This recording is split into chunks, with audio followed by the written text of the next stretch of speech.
Welcome back to Life Vocabulary. I am Serena Hussein and I'm continuing with the live reading and reflection of Rick Rubin's book, The Creative Act. I've been doing a live reading on this channel and it's because I want to be in the moment with you as it's being read, as well as reflect on it using my own creative experience, but hopefully in a way for you to relate and find relevance for yourself. So we are on area of thought 7. It's not unusual for science to catch up to art eventually, nor is it unusual for art to catch up to the spiritual. As we know, there is quite a profound spiritual dimension to this book. Look for clues, area of thought 7, and as you know, these aren't chapters, they're areas of thought. Material for our work surrounds us at every turn. It's woven into conversation, nature, chance encounters, and existing works of art. When looking for a solution to a creative problem, pay close attention to what's happening around you. Look for clues pointing to new methods or ways to further develop current ideas. A writer may be in a coffee shop working on a scene and unsure what a character is going to say next. A phrase might be overheard in the chatter from another table that provides a direct answer or at least a glimpse of a possible direction. We receive these types of messages all the time if we remain open to them. We might read a book and find a quote leaping off the page, or watch a movie and notice a line that moves us to pause and rewind. Sometimes it's the exact answer we've been looking for, or it could be an echo of an idea that keeps repeating in other places, begging for more attention or affirming the path we are on. These transmissions are subtle, they are ever present, but they are easy to miss. If we aren't looking for clues, they'll pass by without us ever knowing. Notice connections and consider where they lead.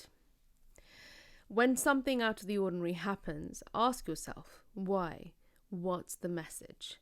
What could be the greater meaning? This process isn't a science.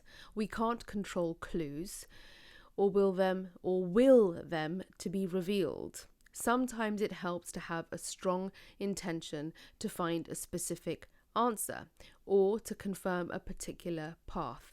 Other times, letting go of that intention altogether can help you find your way.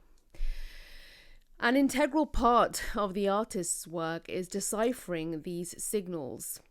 The more open you are, the more clues you will find, and the less effort you'll need to exert.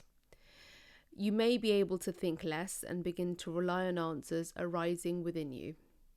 You might imagine that the outside world is a conveyor belt with a stream of small packages on it, always going by. The first step is to notice the conveyor belt is there. And then, anytime you want, you can pick up one of those packages, unwrap it, and see what's inside. A helpful exercise might be opening a book to a random page and reading the first line your eyes find. See how what's written there somehow applies to your situation. Any relevance it bears might be by chance, but you might allow for the possibility that chance is not all that's at play. When my appendix burst, this is Rick Rubin, the doctor who diagnosed it insisted that I go to the hospital immediately to have it removed. I was told there were no other options. I found myself in a nearby bookstore. Standing out on a table in the front was a new book by Dr. Andrew Weil.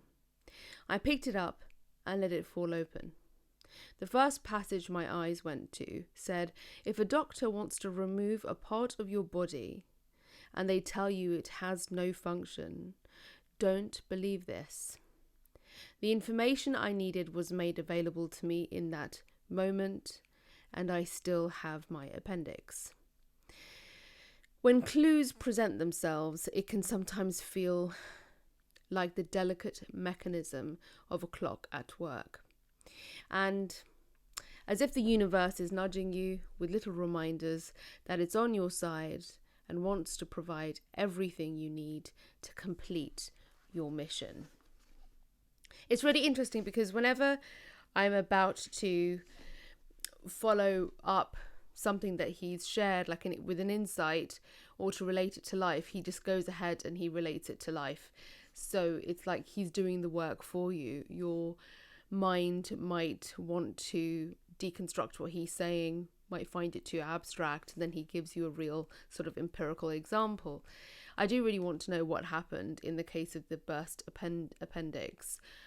If he didn't have it removed, what was the alternative? I'm sure we could all Google now and find out what you would do in that situation, but I somehow wish that he had just told us. I wonder if there's any interviews where the interviewers asked him whether or not he had it out. That would be quite interesting to know. The major theme of this book is about being present, and we can, and I've said this many times here and on my own channel, we can try and calculate our way out of things or through things. We try and calculate rather than just sort of go with the flow. And go with the flow is such a cliche old thing, but I find myself saying it to myself much more recently than usual, because I experience the most bliss in flow. I experience the most creativity when I'm just going with the flow. So going with the flow is a really easy and very catch-all sort of way, very broad way to basically sum up what Rick Rubin's saying in this book.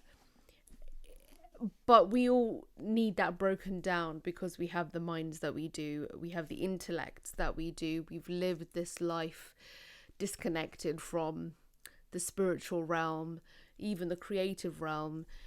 If, like me, you had to rediscover your creativity, then yes, you'd have to sort of re-invite yourself into this realm of creativity. And it's not enough to just have, like I'm talking to myself, just go with the flow. What does that mean?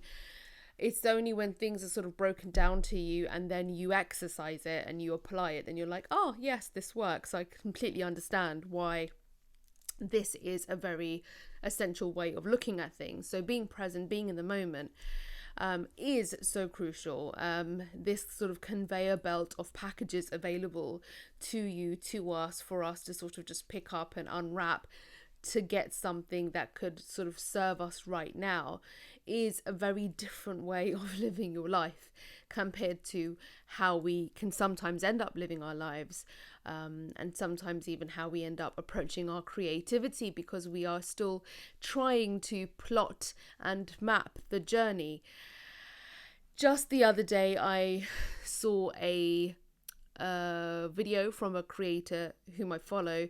Now and then I dip in and dip out, and it's all about productivity, and there was like a 12-month plan on it, and the part of me that's very productive and highly functioning wanted to do just that and plan out the next 12 months. And then the part of me that has recently begun to sort of go with the flow much more and encourage myself to just be in the moment immediately entered the scene, just like this masterful actor, and took over. And I was quite glad that this part of me took over. So this book really helps you to sort of cultivate that part of you. Cultivate, another overused word, but it really does. It really nudges you into that zone so that you can experience that part of you to enter the scene when needed, before you end up going down one road. I think of a Jhené Aiko and Absol song where she says, going the wrong way down a one-way street. This morning as I was going down for a walk, I saw a car do exactly that, and I wanted to say, hey, you're going the wrong way down a one-way street. Immediately I had the lyrics from Jhené Aiko, and that sort of like path of resistance is the sort of antithesis of what this book is really about. This book is not about going sort of against the tide. It's going with it. It's about sort of surfing the waves rather than just challenging every bit of force coming at you. And it's logical. The logic is there, but you have to live this kind of logic to really feel it, believe it, see it, depend on it, rely on it. Because it's not a kind of intellectual logic, but logic is by definition intellectual. Is it? I don't know. I really hope you've been enjoying these live readings and reflections of Rick Rubin's book. I'm not rushing through it at all. I read it right here when I record it. I'm quite happy to do that because it gives me this sort of special reading time where I get to savor it. Even if it takes me a whole year, I'm absolutely fine with that. Also because not all my content here on Life Vocabulary relies on just this reading and reflection, because I am going to be inserting more life vocabulary content about sort of creativity and critical thinking, definitely about the artist's journey. So look out for that. When I first started Life Vocabulary, I used to interview and have conversations with a lot of artists and creatives, and some of those are still available here on the YouTube channel. But for a whole host of reasons, the creator journey, certain sort of experiences were had by myself and other creators where the work that we created together is no longer available on this channel. There were more than 100 plus episodes and pieces of content like this. So hopefully the bank will be filling up with more creativity and more commentary on the creative life. In fact, I know it is, and I am willing you to participate in the YouTube realm of things is for you to like and subscribe, and if you haven't liked and subscribed, then please do. I will see you in the next video.